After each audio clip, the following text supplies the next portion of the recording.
اعوذ باللہ من الشیطان الرجیم بسم اللہ الرحمن الرحیم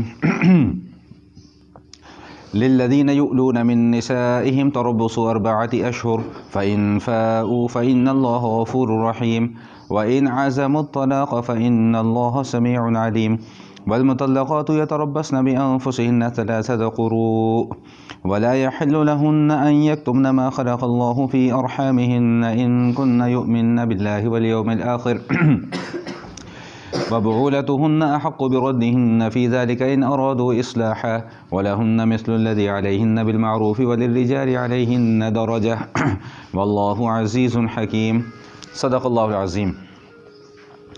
گزشتہ آیات میں ہم نے قسم کے حوالے سے چند مسائل کو پڑھا تھا کہ جس میں بنیادی طور پہ یہ بات ذکر کی گئی تھی کہ قسم کھانے سے مراد یہ ہوتا ہے کہ کسی بھی معاملے میں اور اپنی کسی بھی بات میں پختگی پیدا کرنا، اور یہ بات بھی عرض کر دی تھی کہ اللہ کے سوا کسی اور کی قسم کھانا جائز نہیں ہے۔ آج بھی جو ہم نے 3 آیات پڑھی ہیں ان میں بھی پہلا مسئلہ قسم کے حوالے سے ہے، اور اس کے بعد پھر طلاق اور طلاق کی عدت کے مسائل کا آغاز ہو رہا ہے۔ لیکن یہ جو یہاں پر جو دوسری جو ہم نے آج آیت پڑھی ہے جس میں قسم کا میں نے عرض کیا، اس قسم کا تعلق میاں اور بیوی کے تعلقات کے ساتھ ہے۔ زمانہ جاہلیت میں لوگ اپنی بیویوں کو محض تنگ کرنے کے لیے قسم کھا لیا کرتے تھے کہ جی ہم تمہارے ساتھ کسی قسم کا کوئی تعلق قائم نہیں کریں گے، جو میاں بیوی کے خاص تعلقات ہوتے ہیں وہ قائم نہیں کریں گے، اور سال 2 سال کی قسم کھا لیا کرتے تھے، اور اس قسم کھانے کا مقصد صرف اور صرف بیوی کو تنگ کرنا ہوتا تھا کہ طلاق بھی نہیں دینی، چھوڑنا بھی نہیں، اور اس کے حقوق کو بھی پورا نہیں کرنا۔ شریعت نے اس حوالے سے پابندی لگائی ہے۔ وہ پابندی کیا لگائی ہے کہ اگر کوئی اس قسم کی قسم کھا بھی لیتا ہے تو اس کی مدت زیادہ سے زیادہ 4 ماہ ہے، جس کو شریعت کی اصطلاح میں ایلا کرنا کہتے ہیں۔ حمزہ یا لام الف اور پھر حمزہ، ایلا۔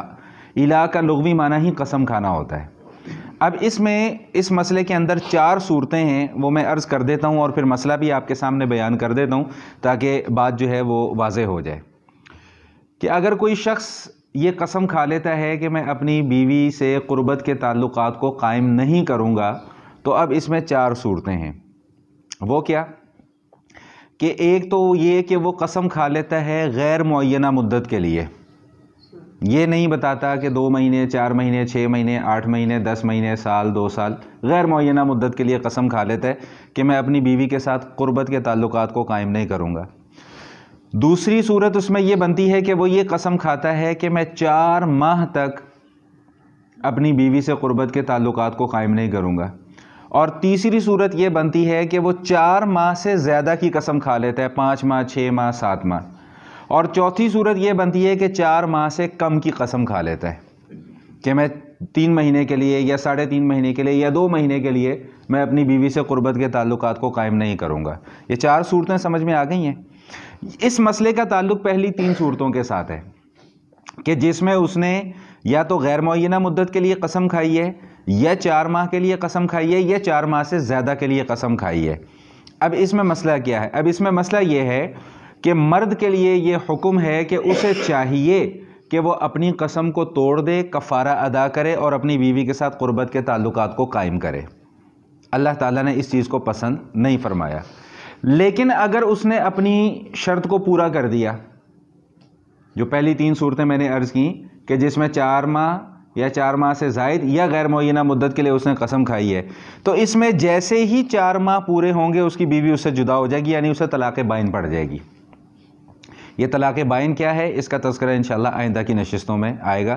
طلاق کی 3 قسمیں ہوتی ہیں، میں مختصر عرض کر رہا ہوں، رجی، بائن اور مغلظہ۔ اس کی تفصیلات انشاءاللہ آئندہ کی نشستوں میں آ رہی ہیں۔ یہ مسئلہ سمجھ میں آ گیا کہ اگر کسی شخص نے 4 ماہ یا 4 ماہ سے زیادہ یا غیر معینہ مدت کے لیے قسم کھا لی کہ وہ اپنی بیوی کے ساتھ قربت کے تعلقات کو قائم نہیں کرے گا، تو پہلا مسئلہ تو یہ ہے کہ اس کے لیے حکم یہ ہے کہ وہ اس قسم کو توڑے، کیونکہ ہم پہلے بھی یہ بات پڑھ کر آ چکے ہیں گزشتہ نشست میں بھی کہ اللہ کے حبیب صلی اللہ علیہ وسلم نے بھی اسی بات کی پابندی لگائی ہے کہ اگر کوئی شخص کسی ناجائز معاملے میں قسم کھا لیتا ہے تو اس کو چاہیے کہ قسم توڑے، اس کا کفارہ ادا کرے۔ سمجھ میں آ گئی؟ تو یہ بیوی کے ساتھ قربت کے تعلقات کو قائم نہ کرنا یہ مرد کے لیے اللہ تعالیٰ نے اس چیز کو پسند نہیں فرمایا۔ تو پہلا مسئلہ تو یہ کہ اس کو چاہیے کہ قسم توڑے اور کفارہ ادا کرے، لیکن اگر اس نے قسم نہیں توڑی تو اس پہ فوراً طلاق بائن پڑ جائے گی۔ اب طلاق بائن کا مطلب کیا ہوتا ہے کہ اب اگر وہ دوبارہ اپنی بیوی کے ساتھ رہنا چاہتا ہے تو اسے نکاح دوبارہ کرنا پڑے گا اسی بیوی کے ساتھ، ٹھیک ہے؟ یہ ہوتا ہے طلاق بائن کا مطلب، کہ طلاق بائن میں پھر رجوع کرنے کا حق باقی نہیں رہتا، اس کو تجدید نکاح دوبارہ سے نئے حق مہر کے ساتھ نکاح کرنا پڑے گا۔ اور اگر وہ نکاح نہیں کرتا تو عدت گزارنے کے بعد وہ عورت جو ہے وہ آزاد ہو کہ وہ اب اپنا نکاح کہیں اور کرنا چاہے تو وہ کر سکتی ہے۔ یہاں تک یہ مسئلہ سمجھ میں آ گیا۔ ایک مسئلہ تو یہاں پر یہ ذکر کیا گیا۔ آگے جو مسئلہ آ رہا ہے وہ عدت کے مسائل آ رہے ہیں، طلاق کی عدت۔ یاد رکھیے گا کہ عورت کے اوپر دو طرح کی عدت گزارنا فرض ہے۔ ایک عدت طلاق کی عدت ہے اور ایک عدت ہے کہ اگر خدا نخواستہ کسی عورت کا شوہر فوت ہو جائے۔ یہ دو طرح کی عدت خاتون کے اوپر، شادی شدہ خاتون کے اوپر گزارنا فرض ہے۔ اب اس میں یہ مسئلہ ذہن نشین فرما لیں کہ عدت تین طرح کی ہوتی ہے، ٹھیک؟ آگے اس کا تذکرہ آئے گا، میں ابھی یہاں پر بھی عرض کر رہا ہوں، انشاءاللہ آگے بھی مزید میں اس مسئلے کی وضاحت کروں گا۔ عدت تین طرح کی ہوتی ہے۔ اگر تو کسی شادی شدہ عورت کو طلاق ہو گئی ہے اور ایسی شادی شدہ عورت کے شادی کے بعد اس کا اور اس کی شوہر کے ساتھ ازدواجی تعلقات بھی قائم ہو چکے ہیں، تو اب ایسی عورت کی عدت اس کے جو ماہانہ پیریڈز ہوتے ہیں، جب تک وہ 3 مرتبہ وہ پیریڈز نہیں آ جائیں گے اس کی عدت مکمل نہیں ہوگی۔ اب وہ 3 پیریڈز ویسے تو عمومی طور پہ ہر ماہ آتے ہیں، لیکن اگر کسی کو کوئی بیماری کی وجہ سے 2 مہینے 4 مہینے 6 مہینے لیٹ ہو جاتے ہیں تو اس صورت میں بھی اس کو جب تک اس کے وہ 3 مرتبہ کے پیریڈز پورے نہیں ہو جاتے تب تک اس کی عدت پوری نہیں ہوگی۔ ایک مسئلہ۔ دوسرا مسئلہ یہ کہ اگر خاتون پریگننٹ ہے تو اب اس کی عدت کب پوری ہوگی؟ جب بچے کی پیدائش ہوگی، چاہے بچے کی پیدائش اگلے دن ہی ہو جائے عدت ختم، چاہے 9 ماہ تک اسے انتظار کرنا پڑے۔ سمجھ میں آگے؟ اور تیسری قسم کی عدت اس عورت کی ہے جس کا شوہر فوت ہو گیا ہو، اس کے لیے شریعت نے یہ پابندی لگائی ہے کہ وہ 4 ماہ اور 10 دن تک عدت کو شمار کرے گی، عدت کے ایام کو، اور عدت پوری کرے گی۔ یہ 4 ماہ 10 دن اس صورت میں ہے کہ جب چاند کی پہلی تاریخ کو اگر شوہر فوت ہوا ہو، اور اگر درمیان میں کسی تاریخ کو شوہر فوت ہوا ہے تو پھر اسے 130 دن عدت گزارنا ضروری ہے، 130 ڈیز، 130 دن عورت کے اوپر یہ عدت گزارنا فرض ہے۔ اور اس عدت کے اپنے مسائل ہیں، اس کا بھی انشاءاللہ آگے جا کر تذکرہ آئے گا، لیکن ابھی یہاں پر جو مسئلہ ہے وہ سمجھ لیں۔ یہاں پر مسئلہ ذکر کیا جا رہا ہے طلاق کی عدت کے حوالے سے۔ قرآن نے یہاں پر کیا بتایا کہ وَالْمُطَلَّقَاتُ يَتَرَبَّصْنَ بِأَنفُسِهِنَّ 3 قُرُوء، کہ جن عورتوں کو طلاق ہو جاتی ہے ان کے اوپر لازم ہے کہ وہ 3 مرتبہ حیض یا 3 مرتبہ پیریڈز آ جانے تک وہ اس عدت کو شمار کرے۔ اب یہ عدت کیوں رکھی گئی ہے؟ اس کے پیچھے بھی ایک فلسفی ہے۔ وہ کیا کہ ظاہری بات ہے کہ جب اگر دو مطلب میاں بیوی کے درمیان میں اگر جدائی ہو گئی ہے تو شادی بھی ہوئی تھی، ظاہری بات ہے شادی کے بعد ہی جدائی ہوئی ہے، تو اب یہ دیکھنا ضروری ہے کہ خاتون کہیں حمل سے تو نہیں ہے، کہیں اس کے رحم میں کسی بچے کی پرورش تو نہیں ہو رہی، اس کے پیٹ میں بچے کی پرورش تو نہیں ہو رہی، کیونکہ یہ بچہ تو اسی مرد کا ہوگا جس نے اسے طلاق دی ہے۔ تو اگر تو حیض آ جاتا ہے 1 مرتبہ یا 2 مرتبہ یا 3 مرتبہ تو کھل کر یہ بات واضح ہو جاتی ہے کہ بھئی یہ خاتون پریگننٹ نہیں تھی اور اس کے پیٹ میں اس مرد کا بچہ نہیں تھا، تاکہ اب وہ عورت بعد میں آزاد ہے، اب وہ آگے پھر جائے جس کے ساتھ مرضی جا کے آگے نکاح کرے۔ تو عدت کا جو اصل مقصد جو ہے، جیسا کہ میں نے عرض کیا کہ اگر خاتون پریگننٹ ہے اور تو پھر اس کی عدت پھر بچے کی پیدائش پر ہوگی۔ اب یا تو وہ بچہ چاہے تو اگلے دن پیدا ہو جائے، چاہے 2 دن کے بعد پیدا ہو، چاہے 9 ماہ کے بعد پیدا ہو، یہ اصل مقصد ہے، کیونکہ اس بچے کا نسب اس کے والد کی طرف منسوب کرنا ضروری ہے۔ اگر یہ عدت کا پروسیجر نہ رکھا جائے، خاتون آزادی کے ساتھ فوراً دوسری جگہ پر نکاح کر لے اور پھر وہاں پر جا کر بھی اس سے تعلقات کو بھی قائم کر لیا جائے، تو پھر یہ نہیں پتہ چلے گا کہ اب یہ جو بچہ پیدا ہو رہا ہے یہ اس مرد کا ہے یا پہلے مرد کا ہے۔ شریعت نے اس بات کی بڑی اہمیت کو بیان کیا ہے۔ زمانہ جاہلیت کے اندر ہوتا کیا تھا، آپ قدیم یہودیت اور قدیم عیسائیت کا اگر آپ مطالعہ کریں تو وہاں پر آپ کو یہ چیز ملتی ہے کہ یہودیت کے اندر تو کیا تھا کہ اگر ذرا سی بھی بات پر کوئی میاں اور بیوی کے درمیان میں ناراضگی ہو گئی تو فوراً طلاق دے دی، اور دوسری طرف معاملہ یہ تھا کہ عورت کے اوپر کوئی عدت گزارنے کا کانسیپٹ یا کوئی تصور موجود نہیں تھا، وہ آج اس کو طلاق ہوئی یا کل وہ دوسرا نکاح کر لے۔ یہ قدیم یہودیت کے اندر یہ چیزیں پائی جاتی ہیں۔ اسی طرح قدیم عیسائیت کے اندر اس کے معاملہ بالکل اپوزٹ ملتا ہے ہمیں۔ وہ کیا کہ اگر کسی عورت نے کسی مرد کے ساتھ نکاح کر لیا ہے تو اب جو مرضی ہو جائے، نہ وہ مرد اس عورت کو چھوڑ سکتا ہے نہ وہ عورت اس مرد کو چھوڑ سکتی ہے۔ اور یہی تصور آپ کو ہندوازم میں بھی ملے گا کہ اگر مرد مر گیا ہے تو عورت کو بھی اس کے ساتھ جلا دیا جاتا ہے۔ ابھی بھی ان کے کئی جو پسماندہ معاشرے جو ہیں اور یا پسماندہ ذہنیت سے تعلق رکھنے والے لوگ ہیں، ابھی بھی وہاں پر کئی علاقوں میں یہ رسم آج بھی موجود ہے۔ نکاح کے حوالے سے بھی وہاں پر ایک عجیب ہی معاملہ ہے، میں نے خود پڑھا تھا کہ وہاں پر ایک قبیلہ یا کوئی ایک علاقہ ایسا ہے کہ جہاں پر اگر 4 یا 5 بھائی ہیں تو اگر وہ کسی ایک عورت کے ساتھ نکاح کر لیتے ہیں تو وہ 4-5 بھائیوں کی بیوی سمجھی جاتی ہے، نعوذ باللہ من ذالک۔ اتنا گندا مذہب ہے یہ۔ شریعت اس حوالے سے بڑی پاکیزہ ہے، وہ کہتی ہے کہ جو عورت ایک مرد کی ہے نا تو وہ ایک کی بن کے رہے گی۔ کیوں کہ بچے کی پیدائش کا تعلق براہ راست کس کے ساتھ ہوتا ہے؟ عورت کے ساتھ۔ سمجھ میں آگے بات؟ اس لیے شریعت یہ کہتی ہے کہ عورت جو ہے وہ کسی ایک مرد کی بن کے رہے گی، وہ ایک سے زیادہ مرد کے پاس نہیں جا سکتی۔ کیوں؟ شریعت نے حسب نسب کی بڑی پابندی لگائی ہے اور بڑی رعایت رکھی ہے۔ یہی وجہ ہے کہ قیامت والے دن حدیث شریف میں آتا ہے کہ لوگوں کو ان کے باپوں کے نام سے پکارا جائے گا۔ اس حوالے سے یہ مسئلہ ذہن میں بٹھا لیں کہ یہ مسئلہ غلط مشہور ہوا ہے کہ ماؤں کے نام سے پکارا جائے گا۔ ماؤں کے نام سے نہیں پکارا جائے گا، باپوں کے نام سے پکارا جائے گا، اور صریح حدیث اس حوالے سے موجود ہے۔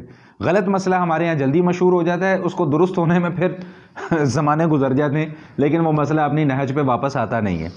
اللہ کے رسول صلی اللہ علیہ وسلم نے ارشاد فرمایا کہ بچوں کے اچھے اچھے نام رکھو، کیونکہ قیامت والے دن تمہیں تمہارے باپوں کے نام سے پکارا جائے گا۔ واضح طور پہ سوائے عیسیٰ علیہ السلام کے کہ ان کو ان کی والدہ کے نام سے پکارا جائے گا۔ اس کی وجہ کیا ہے کہ ان کا باپ ہے ہی کوئی نہیں، اللہ تعالیٰ نے بغیر باپ کے ان کو پیدا کیا تھا، آگے جا کے آپ پڑھیں گے۔ تو بہرحال یہاں پہ جو میں بات عرض کرنا چاہ رہا تھا وہ یہ، اب یہاں پہ دوسرا ایک معاشرتی پہلو ہے، وہ بھی سماعت فرما لیں۔ وہ کیا کہ نکاح جو ہے نا جی، نکاح یہ کوئی ایک صرف معاملہ نہیں ہے یا کوئی ایک رسم نہیں ہے۔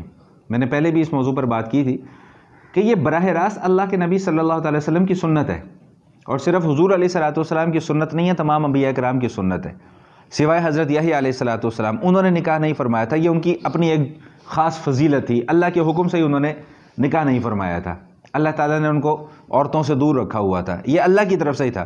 لیکن ان کے علاوہ جتنے بھی انبیاء اس دنیا کے اندر تشریف لائے سب نے نکاح کیا۔ اب نکاح کا بنیادی مقصد کیا ہوتا ہے؟ نکاح کا بنیادی مقصد ہوتا ہے اپنی عزت کو محفوظ کرنا، جس لڑکی کے ساتھ آپ نکاح کر رہے ہیں اس کی عزت کو محفوظ کرنا، اس کے حقوق کا خیال رکھنا، اس کی عصمت کی حفاظت کرنا، اس کو ایک تحفظ فراہم کرنا، یہ نکاح کا اصل مقصد ہوتا ہے۔ اور بنیادی طور پہ اولاد کا حصول، جیسا کہ میں نے عرض کیا تھا کہ اللہ تعالیٰ نے مرد ہو یا عورت ہو اس کے اندر ایک فطرتی طور پہ اللہ تعالیٰ نے ہیجان کی کیفیت رکھی ہے، لیکن اس کے ساتھ ساتھ اللہ تعالیٰ نے عقل اور شعور اور ادراک بھی دی ہے۔ جانوروں کی طرح ادھر ادھر منہ مارے نہیں پھرتے، بھائی نکاح کا راستہ اختیار کرو، پاکیزہ بن جاؤ، خود بھی پاکیزہ رہو، جس کے ساتھ نکاح کر رہے ہو اس کو بھی پاکیزہ رکھو، طریقے سے ایک اصولی طور پہ ایک جو شریعت ایک طریقہ آپ کو ایک راستہ بتا رہی ہے زندگی گزارنے کا، اس کے مطابق آپ زندگی گزارو۔ اچھا، اب اس تعلق کے اندر، اس معاملے کے اندر بسا اوقات ہوتا ہے کہ ذہنی ہم آہنگی ہو گئی ہے، بسا اوقات نہیں ہوتی۔ پہلا اصول تو شریعت یہ بیان کرتی ہے کہ بھئی حتی الوسع جوڑ کر رہنے کی کوشش کرو۔ اللہ کے حبیب صلی اللہ علیہ وسلم نے فرمایا کہ نکاح اس لیے نہیں کیا جاتا کہ نکاح کو توڑ دیا جائے، نکاح اس لیے کیا جاتا ہے کہ اس کو جوڑ کر رکھا جائے۔ ہاں، اگر خدا نہ خواستہ معاملہ اس حد تک پہنچ جاتا ہے کہ کوئی دوسری صورت نظر ہی نہیں آتی ہے زندگی گزارنے کی، یا دونوں کے اندر کوئی ہم آہنگی نہیں ہو رہی ہے، دونوں کی سوچ نہیں مل پا رہی ہے، تو پھر اللہ تعالیٰ نے پھر راستہ رکھا ہے، بھئی پھر طلاق کا راستہ ہے۔ پھر طلاق کے ذریعے سے تم لوگ جو ہے وہ علیحدگی اختیار کر سکتے ہو۔ نبی کریم علیہ الصلوۃ والتسلیم ارشاد فرماتے ہیں کہ حلال چیزوں میں سب سے ناپسندیدہ چیز اللہ کے ہاں طلاق ہے، سب سے ناپسندیدہ چیز۔ اور ایک اور حدیث میں آتا ہے کہ شیطان جو ہے نا جی، وہ روزانہ اپنا دربار لگاتا ہے شام کے وقت میں، اور جتنے بھی دنیا بھر میں اس کے چمچے کھڑچے ہیں وہ سب وہاں پر اکٹھے ہوتے ہیں، اور ان سب سے وہ دن بھر کی کارگزاری سنتا ہے کہ تم نے کیا کیا کیا۔ جب ایک شیطان کا چمچہ اسے اٹھ کر یہ بتاتا ہے نا کہ جی میں نے دو میاں بیوی کے درمیان میں لڑائی کروائی، اور اتنی لڑائی کروائی کہ ان کی طلاق تک نوبت پہنچ گئی، تو اپنے تخت سے اٹھ کر کھڑا ہو جاتا ہے اور اس اپنے چمچے کو اپنے گلے سے لگاتا ہے کہ تو نے یہ بڑا زبردست کام کیا ہے۔ یعنی میاں بیوی کے اندر جدائی کا پیدا کرنا یہ ایک شیطانی عمل ہے، میاں بیوی کے درمیان میں تفریق ڈالنا یہ ایک شیطانی عمل ہے، اس عمل سے شیطان خوش ہوتا ہے۔ اسی لیے اللہ تعالیٰ نے حلال تو رکھا اس کو لیکن ناپسندیدہ بھی قرار دیا۔ کبھی حتی الوسع کوشش کرو گزارا کرو، حتی الوسع کوشش کرو گزارا کرو، الا یہ کہ خدا نخواستہ خدا نخواستہ خدا نخواستہ کوئی مرد بے حد کوئی ناہنجار ہو، کوئی نشئی ٹکر گیا، کوئی چرسی ٹکر گیا، کوئی اس بیوی کے حقوق پورے نہیں کر رہا، تو پھر اللہ تعالیٰ نے خلا کا راستہ رکھا ہے۔ اور اگر اللہ نہ کرے اللہ نہ کرے اللہ نہ کرے کوئی عورت ایسی مل گئی ہے جس کا کردار اچھا نہیں ہے، جس کے معاملات اچھے نہیں ہیں، تو پھر اللہ تعالیٰ نے اختیار وہاں پر مرد کو دیا ہے کہ پھر بھئی تم طلاق دے کے اپنی جان اس سے چھڑا سکتے ہو اور علیحدگی اختیار کر سکتے ہو۔ لیکن طلاق کے بھی پراپر طریقے سے اللہ پاک نے مسائل بیان کیے کہ ایسے نہیں کہ گدھوں کی طرح اٹھ کے اور طلاق طلاق طلاق کے لفظ منہ سے نکال دیا اور یہ جا اور وہ جا، نہیں، ایک پراپر ایک سسٹم اس کا اللہ پاک نے بنا کے دیا ہے جس کا تذکرہ انشاءاللہ ہم آئندہ کی نشستوں میں پڑھیں گے۔ یہاں پر صرف عدت کے متعلق ذکر کیا گیا۔ تو اب میں یہ عرض کر رہا تھا کہ ایسی عورت کہ جس کا نکاح ہوا اور نکاح کے بعد اس کے ازدواجی تعلقات بھی قائم ہو گئے اور اب شوہر اس کو طلاق دے دیتا ہے، تو اب اس کی عدت 3 مرتبہ اس کے حیض کو گزر جانا، یعنی 3 مرتبہ اس کے پیریڈز کا گزرنا، تب جا کر اس کی عدت پوری ہوتی ہے۔ لیکن اگر کوئی ایسی عورت ہے کہ جس کا نکاح تو ہوا ہے لیکن شوہر کے ساتھ کوئی تعلقات کسی قسم کے بھی قائم نہیں ہوئے، اب جب شوہر کے ساتھ تعلقات قائم ہی نہیں ہوئے تو وہاں پر پھر شریعت کہتی ہے کہ عدت گزارنے کی بھی کوئی ضرورت نہیں ہے، وہ فی الفور اسے جو طلاق پڑے گی وہ ڈائریکٹ طلاق بائن پڑے گی، وہ عورت آزاد ہے، جہاں مرضی دوسرے دن اگلا اپنا نکاح کرنا چاہے تو نکاح کر سکتی ہے۔ تو معلوم یہ ہوا یہاں سے بھی، اس مسئلے سے بھی، کہ عدت کا تصور کیوں پیش کیا گیا، تاکہ یہ پتہ چل جائے کہ اس عورت کے پیٹ میں کہیں یہ حاملہ تو نہیں ہے، کسی بچے کی پرورش تو اس کے پیٹ میں نہیں ہو رہی، اگر ہو رہی ہے تو پھر اس کا نسب اس کے باپ کے ساتھ جڑے گا، اگر نہیں ہو رہی ہے تو پھر بس ٹھیک ہے، وہ اپنا وقت گزارے اور اس کے بعد وہ جہاں نکاح کرنا چاہے وہ نکاح کر سکتی ہے۔ میرا خیال ہے یہاں تک یہ مسئلہ آپ کو سمجھ میں آ گیا ہوگا۔ دوسری طرف خواتین کے اوپر ایک پابندی لگائی گئی ہے۔ وہ کیا پابندی لگائی گئی ہے؟ وہ یہ کہ اگر خدا نخواستہ کسی عورت کو طلاق ہو جائے، اچھا وہ عورت پریگننٹ ہو، لیکن وہ اس ڈر سے کہ یار اگر میں نے بتا دیا کہ میں پریگننٹ ہوں تو مجھے تو عدت بڑی لمبی چوڑی گزارنی پڑے گی، وہ یہ کہتی ہے کہ جی میں تو پریگننٹ ہوں ہی نہیں،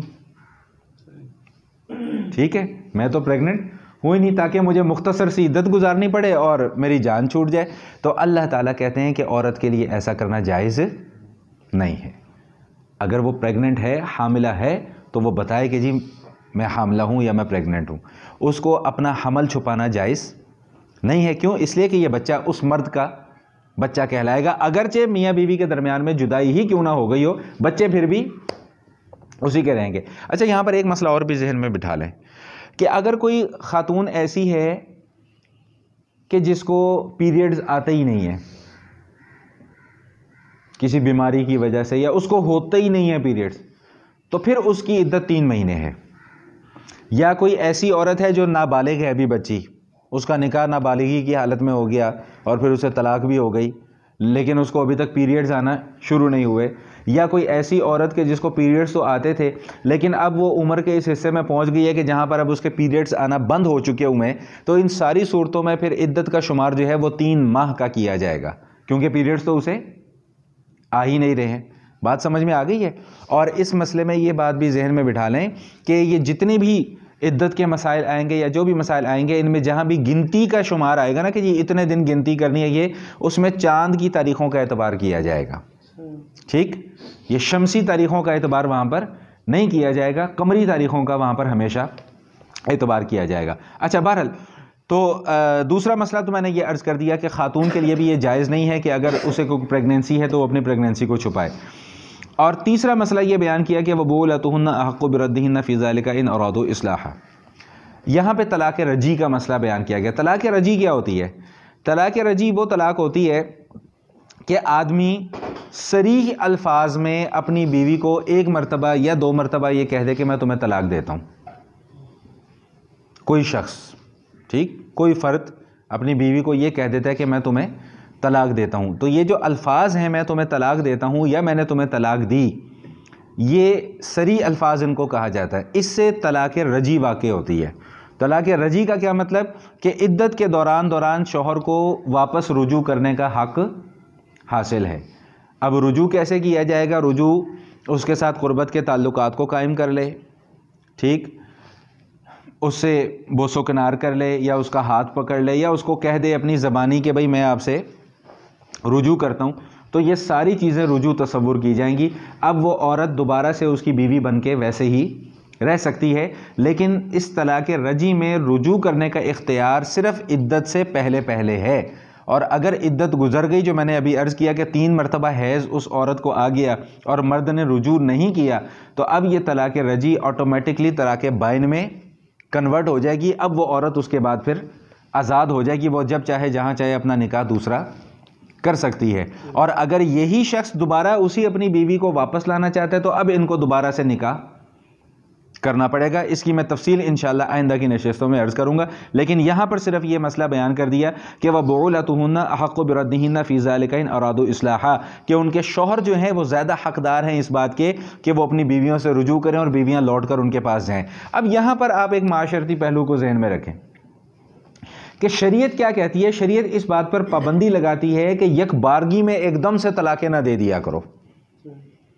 طلاق دینے کا شرعی طریقہ کیا ہے کہ جن دنوں میں عورت پاک ہو ایک طلاق دے دو، پھر انتظار کرو اس کے دوبارہ پاکی آنے کا۔ کیوں اتنا ٹائم دیا جا رہا ہے؟ 1 ماہ کا آلموسٹ ٹائم دیا جا رہا ہے۔ کیوں دیا جا رہا ہے؟ اس لیے دیا جا رہا ہے کہ ہیں تو میاں بیوی نا، شاید دل دوبارہ آپس میں ان کے مل جائیں، دل مل گئے تو رجوع کر لے گا، جب رجوع کر لے گا پھر دوبارہ طلاق ہی نہیں دے گا۔ سنیں، یہ جو ہمارے ہاں ایک جہالت عام ہو گئی بھی ہے کہ ایک ہی دفعہ لکھ کر جناب 3 طلاقیں پھڑکا دیتے ہیں اور بعد میں کہتے ہیں جی ہم نے تو غصے میں آ کے دے دی۔ بھائی پیار محبت میں طلاق دیتا کون ہے؟ مجھے 1 نہیں 2 نہیں 20 مرتبہ لوگ یہی مسائل آ کر پوچھتے ہیں، مفتیان کرام سے بھی یہی جا کر لوگ مسائل پوچھتے ہیں، جی ہم نے آ کر غصے میں طلاق دے دی۔ تو بھائی طلاق غصے میں ہی دی جاتی ہے۔ کبھی کسی نے اس طرح طلاق دیا، واہ بیگم واہ آج تو آپ نے کھانا بڑا ہی زبردست بنایا لہٰذا آج آپ کو طلاق ہے؟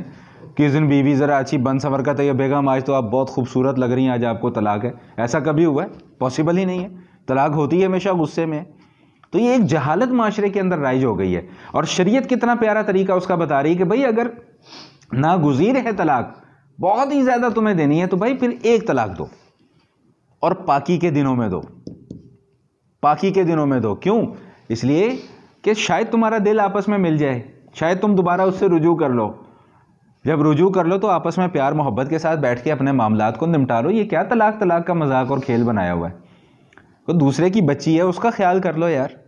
ٹھیک ہے وہ ایک اللہ نہ کرے جیسے میں نے عرض کیا کہ ایک صورت ہی کہ خدا نہ خواستہ کوئی عورت ہی بد کردار ہے، نعوذ باللہ، اللہ نہ کرے، اللہ سب کی عزتوں کی حفاظت فرمائے، سب کی عصمتوں کی حفاظت فرمائے، لیکن خدا نہ خواستہ کوئی ایک آدھا کیس کوئی ایسا نکل آئے تب تو کوئی بات سمجھ میں آتی ہے کہ ہاں یار ایک بد کردار عورت کے ساتھ ایک پاکیزہ مرد کا گزارا ممکن نہیں ہے، چلو پھر تو کوئی صورت سمجھ میں آتی ہے۔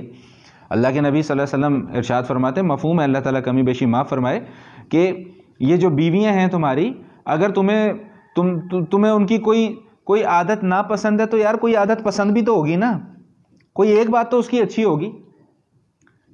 ایسا تو نہیں ہو سکتا کہ ایک انسان کے اندر 100 کی 100 برائیاں ہی ہیں، اس کے اندر کوئی اچھائی موجود ہی نہیں ہے۔ تو میں ایسے مردوں سے یہ کہا کرتا ہوں کہ یار تم لوگ دودھ کے دھلے ہوئے ہو۔ لوگ جب آ کے بتاتے ہیں نا جی ہماری بیوی ایسی ہے تو ویسی ہے تو فلانی ہے تو ڈھمکانی ہو، بھائی تم دودھ کے دھلے ہوئے ہو، تم آسمان سے اتر کے آئے ہو، فرشتے ہو، کیا ہو تمہارے اندر غلطیاں نہیں ہیں، تمہارے اندر کمیاں نہیں ہیں، تمہارے اندر کوتاہیاں نہیں ہیں۔ مطلب یہ کیا تماشا ہے؟ بات بات پر جناب تلوار لٹکائی ہوئی ہے، جی طلاق دے دوں گا، جی یوں کر دوں گا، وہ کر دوں گا۔ یاد رکھیے گا کہ یہاں تو بچ کر نکل جائیں گے، آخرت میں جا کر پکڑ ہوگی۔ یہ ظلم ہے، بلا وجہ کسی کو طلاق دے دینا یہ ظلم ہے، اور آخرت میں جا کے ایسا کوئی لتر پولا ہوگا کہ عقل ٹھکانے آ جائے گی، لیکن وہاں پر اس کا کوئی آپ نعم البدل نہیں آپ وہاں پر دے سکتے، کوئی بھگتان نہیں آپ وہاں پر اس کا ادا کر سکتے، کوئی تاوان نہیں وہاں پر ادا کر سکتے، وہاں پر تو سزا ہی سزا ہے۔ تو بات سمجھ میں آ گئی؟ تو یہ اللہ تعالیٰ نے شریعت کا اس حوالے سے یہ قانون اور اصول بیان فرمایا۔ چوتھا مسئلہ جو یہاں پر بیان فرمایا وہ یہ بیان فرمایا کہ مرد یہ نہ سمجھے کہ سارے کے سارے حقوق اللہ تعالیٰ نے انہی کو دے دیے ہیں۔ فرمایا کہ جس طرح تمہارے حقوق ہیں اس طرح تمہاری عورتوں کے بھی حقوق ہیں تمہارے اوپر، ان حقوق کی پاسداری کرنا یہ مردوں کی ذمہ داری ہے، مردوں کے حقوق کی پاسداری کرنا ان کی بیویوں کی ذمہ داری ہے، اور بیویوں کے حقوق کی پاسداری کرنا یہ مردوں کی ذمہ داری ہے۔ اب ان کے حقوق کیا ہے کیا نہیں ہے اس کے حوالے سے انشاءاللہ آئندہ بات ہوگی، کیونکہ یہ پورا ایک مضمون ہے، پورا ایک موضوع ہے، لیکن یہاں پر صرف یہ مسئلہ سمجھ لیں۔ اور پانچواں مسئلہ جو یہاں پر یہ بیان فرمایا کہ فطرتی طور پہ اللہ تعالیٰ نے مرد کو فضیلت بخشی ہے۔ کیوں بخشی ہے؟ اس لیے سورہ نساء میں بھی ہم جا کر پڑھیں گے کہ اللہ تعالیٰ نے مرد کے ذمے لگایا ہے کہ کماؤ اور کھلاؤ، عورت کی یہ ذمہ داری نہیں ہے کمانا اور کھلانا، یہ مرد کی ذمہ داری ہے۔